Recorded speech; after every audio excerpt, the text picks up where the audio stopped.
ये कहानी है मगनपुर नाम के एक छोटे से शहर की, जहाँ से दूसरे शहर जाने के लिए 3 से 4 रास्ते हैं। लेकिन सिर्फ सागा नाम का हाईवे है जहाँ से वो कम समय में उस शहर से बाहर जा सकते हैं। बाकी के 3 हाईवे बहुत ज्यादा बड़े हैं, इसलिए वहाँ के लोग उस सागा हाईवे से ही आमतौर पर आया जाया करते थे।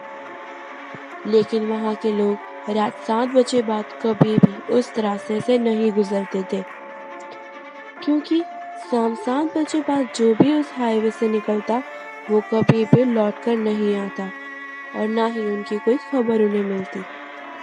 3-4 ऐसे हादसों के बाद वहाँ के लोग इतना डर गए कि उसके बाद वहाँ के लोगों ने शाम 7 बजे बाद वो रास्ते से गुजरना बिल्कुल बंद कर दिया। लेकिन विजय नाम का एक टैक्सी ड्राइवर इन सब बातों में बिल्कुल विश्वास नहीं रखता था। एक दिन वो अपनी टैक्सी पर अपने धंधे के लिए निकल गया। देखते ही देखते शाम के 6 बज गए। विजय अपना आखिरी पैसेंजर छोड़ अपने घर की तरफ लौट ही रहा था और इतनी ही देर में सामने से एक आदमी दौड़ता दौड़ता आया और विजय को प्रतापगढ़ चलने के लिए बोलने लगा, जो उसी सागा हाईवे से होकर आता था। शाम के 6 बज चुके थे और वहां का रास्ता पूरे 3 घंटे का था। इसीलिए विजय ने पहले तो मना कर दिया, लेकिन फिर उस आदमी ने पूरे 3 गुना पैसे देने की बात की, क्योंकि वो बहुत ज्यादा जल्दी में था और बाकी कोई टैक्सी ड्राइवर उसे ले जाने को तैयार नहीं था। 3 गुना पैसे लेने की लालच में विजय ने उस आदमी को अपनी टैक्सी में बिठा लिया और प्रतापगढ़ जाने के लिए निकल गया। अब वो उसी सागा हाईवे से निकल रहा था।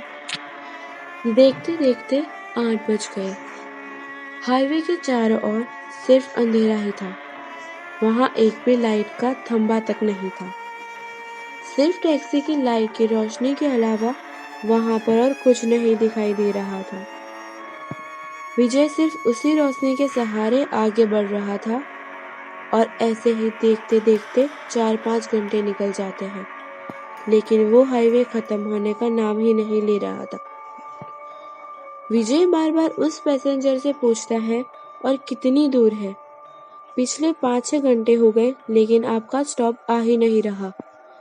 आपने तो कहा था बस 3 कलाक का रास्ता है, लेकिन ये तो आ ही नहीं रहा।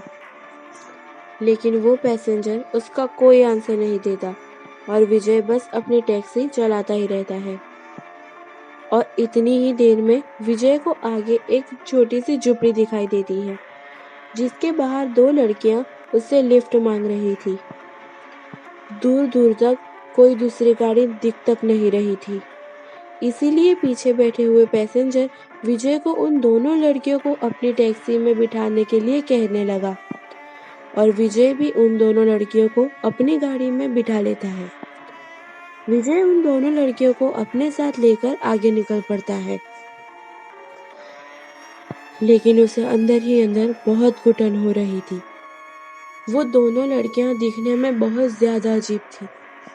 उन दोनों लड़कियों में से एक लड़की पीछे वाली सीट पर और दूसरी लड़की विजय की बगल वाली सीट पर बैठी थी। विजय को कुछ अच्छा नहीं लग रहा था और एकदम से उसकी नजर ऊपर लगे हुए शीशे में जाती है, जहां से पीछे बैठी हुई लड़की उसे बस घूरे ही जा रही थी, जैसे वो अभी उस शीशे से निकलकर विजय को खा जाएगी। और इतनी ही देर में विजय के बगल में बैठी हुई लड़की उससे गाड़ी रोक देने के लिए कहती है। विजय को बहुत अजीब लगता है, क्योंकि उस जगह भी अंधेरे के अलावा और कुछ नहीं था, लेकिन फिर भी वो टैक्सी रोक देता है और वो लड़कियां गाड़ी के बाहर निकल जाती है। और देखते ही देखते गाड़ी में जो पीछे बैठी हुई लड़की थी वो अचानक से गायब हो जाती है।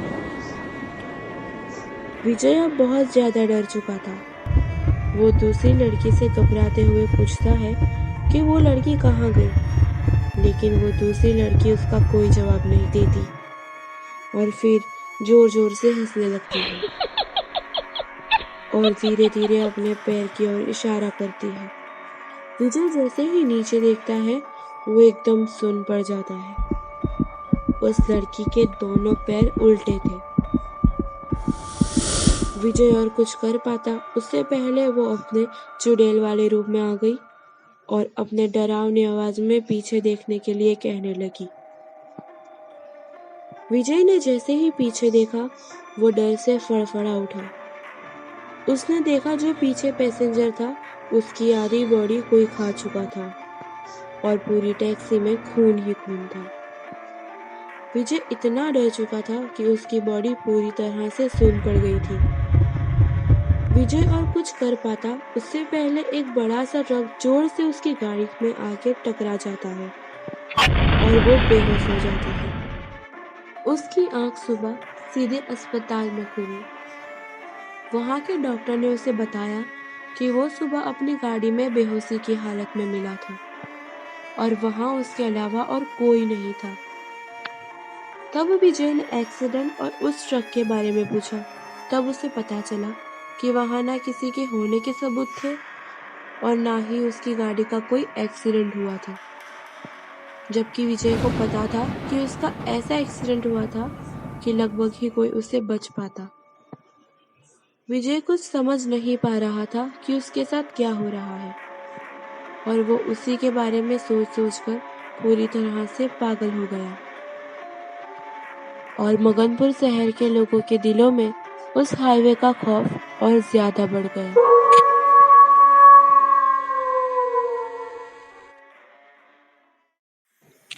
तो गाइस, आपको क्या लगता है, ये सिर्फ विजय का हेलुसिनेशन था या सच में सागा हाईवे एक भूतिया हाईवे है? आपकी राय कमेंट सेक्शन में जरूर बताना। और आपको ये स्टोरी अच्छी लगी है तो वीडियो को लाइक करना मत भूलना और चैनल को भी सब्सक्राइब जरूर करना। फिर मिलते हैं एक और नई हॉरर स्टोरी के साथ। Till then, thanks for watching.